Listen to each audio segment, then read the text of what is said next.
Okay, so before I explain what I've done, I'm going to just clear the air here.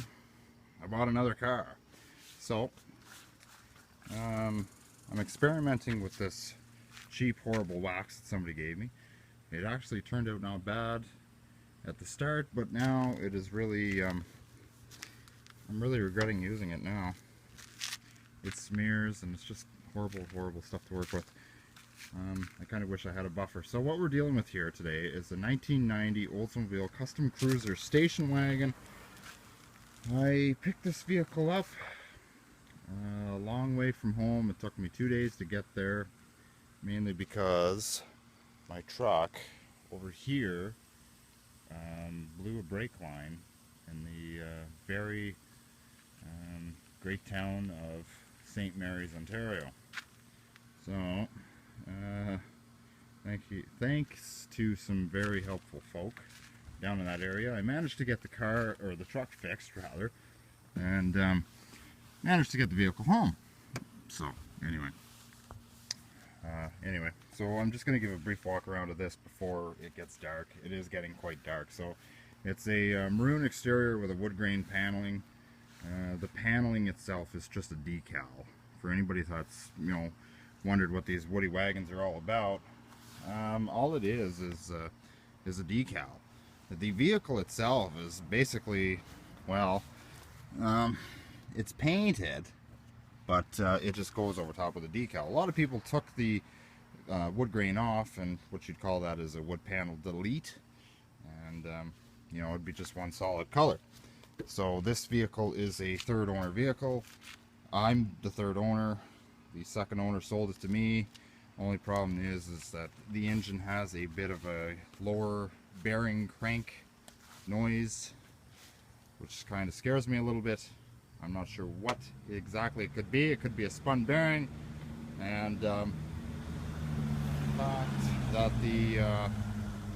the engine is not the original engine kind of scares me also. I'll get to that in a minute. So 1990, seat belts were here. I gotta clean this. It is what it is, right? So it is fairly decently clean, considering it hasn't probably ever been shampooed. So this vehicle has 131,000, but it's a station wagon. It's just gray interior.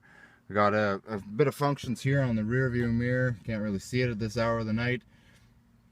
I haven't really looked at it yet, but it has that auto dimming mirror. It's supposed to, when you throw it in reverse, the transmission in reverse, that the vehicle is supposed to, the rear view mirror is supposed to return to normal display. So if there's a vehicle behind you while you're driving down the highway, this is supposed to darken. But in any event, so I'm told this engine has been replaced with a somebody told me that it was a 407. Now I don't think the 407, they don't exist. So if it's a Pontiac engine, it'd be a 401 or 400, and 403 was Oldsmobile, if I could recall. So there's some discrepancies with that. Anyway, I'm told it was out of a 79 Pontiac. So this thing needs work. I'm afraid that I might have to do an engine swap to this, and the battery terminals are crap. So let's see if I can get this thing going. I've been fighting with this. So I ended up hauling this thing home once I had the truck fixed and the vehicle was loaded on the trailer. I managed to get home in roughly 9 hours. So once I got home and unloaded the vehicle and took the trailer back to U-Haul, it was about a 10.5 hour affair. Oh, Jesus Christ.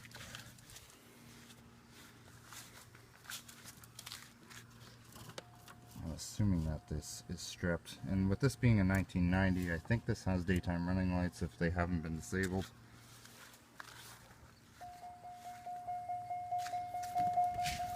Low coolant. So I'm worried that what might have happened is that somebody might have overheated this thing severely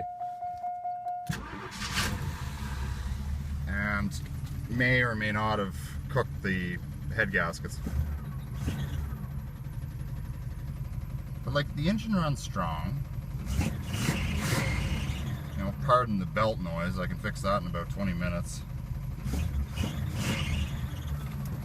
But if we get closer to the engine bay, you can hear a slight knock in the lower end of the crankcase. Now, I'm not sure yet. It might just be a bad belt here or a bad power steering pump. You know, bearing could be bad somewhere here. So, I'm going to fix it up. Thermostat apparently is bad in it from what I'm told, and the low coolant weight is on, which you know, kind of thinks to me that, you know, it overheated severely, and we might have a bad head gasket and the engine coolant is full of coolant. But it doesn't seem to be that way, so I'm hoping the engine is still salvageable. So I'll just have to play it by day here and just kind of see. Just have to play around with it. Kind of faintly hear that knock.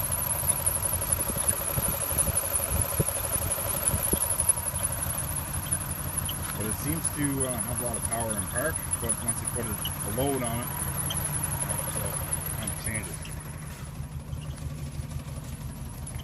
It does not sound healthy, regardless. You know, we definitely have an exhaust leak a bit too. Transmission does its job. Shifts kind of rough, actually.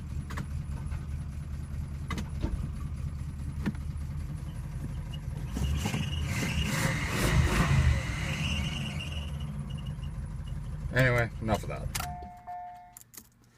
I'll show you the back end of this unit. Love a station wagon. Absolutely love them. Even though the body is absolutely fantastic on this automobile, if the engine just so happens to be bad in it, well, whoop. I'll fix it eventually. So I have to go to the other side in order to let the seat down. Only one release on this. But here's the tailgate function. This is the real kicker. This is what I love about these station wagons. You take this key, for example, and it has illuminated lock cylinders, just like my 83 Buick. But if we turn the key, the lock cylinder, we can roll the window up,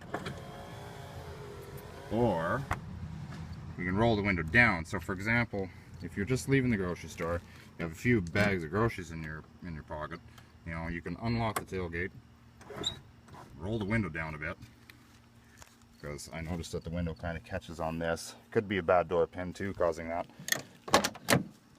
Open the tailgate just like this, just like a Toyota RAV4 kind of thing, and you have all this glorious.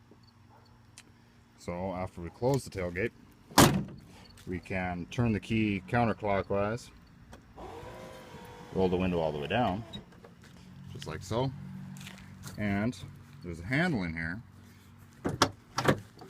We can roll the tailgate down and have a tailgate party. As you can see, I already established that. So I still need to clean it. There's some scuff marks here. The interior is actually fairly decent. Everything is here, just dusty, you know, nothing, you know, a day couldn't clean it. Day's worth of work. Closes like that. It's fantastic. You have all this extra room. And if you fold the seat down, they say you can cram a 4x8 sheet of plywood in here. Not that I'll ever need to have the need to. If you push on this button here, push in on it, you can roll the back seat all the way down. Just like so. Then you have even more storage. These vehicles back then were basically a minivan. But, you know, it's a station wagon, so I really wish the station wagon would have stayed popular. It seemed like the minivans took over, so door panels are in good shape. Minor surface rust. I gotta sandblast this. This was a Southern Ontario car, so there's not much rust. They don't use a lot of road salt down south past Toronto, so which is good. So it's supposed to rain tonight. Remove the key. Door's locked. Always wanted a station wagon. I wanted one forever. Couldn't find one. So if the engine just so happens to be bad in this, it'll be a project. But you know, I guess I can have it rolling by maybe next spring, you know, weather permitting. Got to find a donor engine first, of course.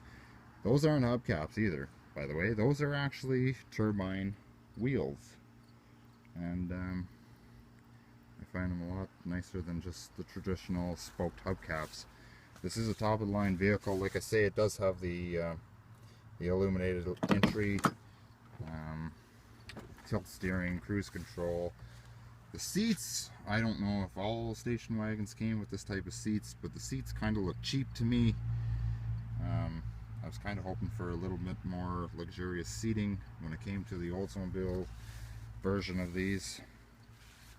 You know, basically this is a Delta 88, just a station wagon version, and I was really anticipating there to be a little more softer, comfortable seats. It doesn't seem like something I'd want to sit on for a cross-country tour, but beggars can't be choosers. It is my first station wagon. So air pump has been disconnected. I'm assuming hydraulic shocks have been replaced instead of the air shocks.